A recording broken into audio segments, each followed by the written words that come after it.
Greetings from Hong Kong. My name is Sandy Zaug, and I promised a whole lot of schoolboys that I would write a book for boys. After the book Alice, an Adventist Girl came out, I visited 15 or 20 schools, and the boys kept saying, "Why don't you write about an Adventist boy book?" So this book, Escape, is about a boy who became an Adventist.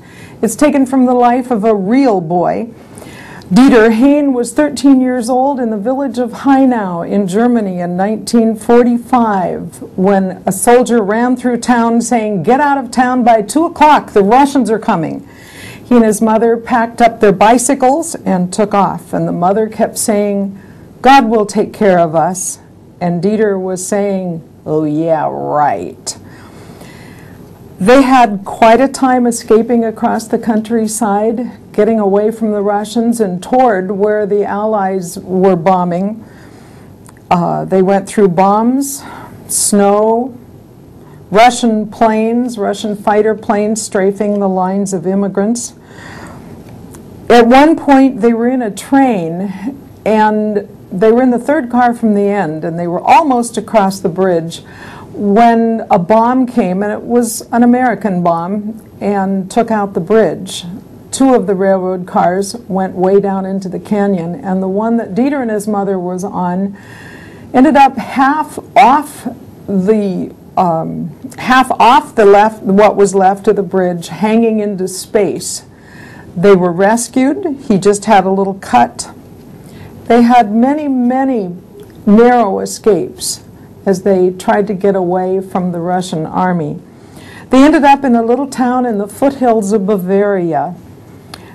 And it wasn't very long until the American army came in. Now, Dieter had always had a dream, and that was to go to America, to try out his English, and just everything would be okay if he could be in America, he thought. And that was a little traitorous in Hitler's Germany. American GIs took over the town, and they came in to the schoolhouse that Dieter and his mother were staying in, and they took over the classrooms. And Dieter kept watching them eat, listening to them talk. And one day they saw him and said, "Hey, Sonny, are you hungry?" And they gave him some food. Mother said, "God's providing." Dieter said, "The American Army's providing."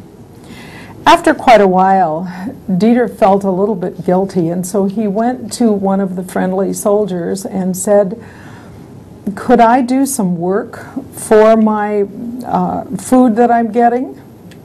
And they said, "Sure."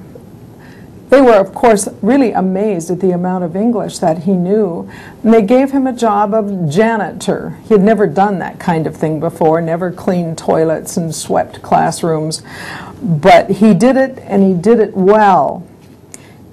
And when they left, the commander wrote a very nice letter for Dieter recommending that he go find another Army battalion and apply for a job.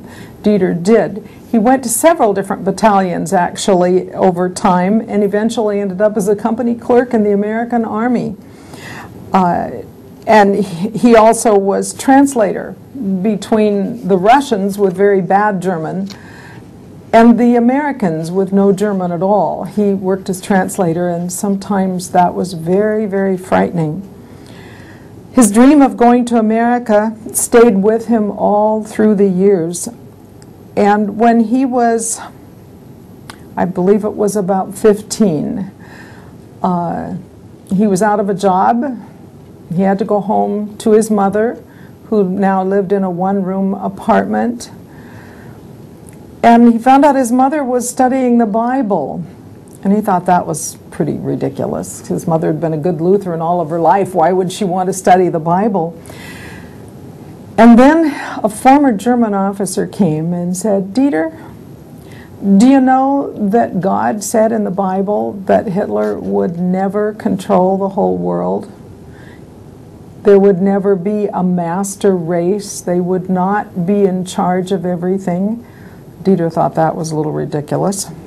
The officer said, "Read Daniel 2, and I'll be back next week."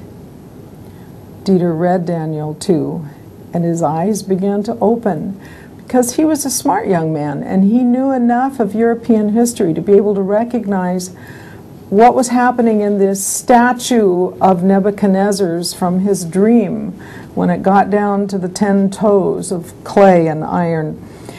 And Dieter was really amazed that God knew that much about civilization down here.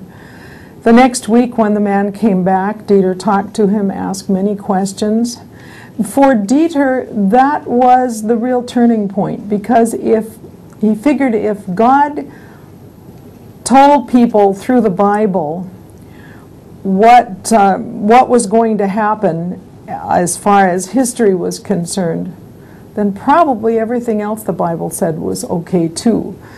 So from that point on, Dieter had two dreams, one to go to America and one to be a minister for Jesus in the Seventh-day Adventist Church.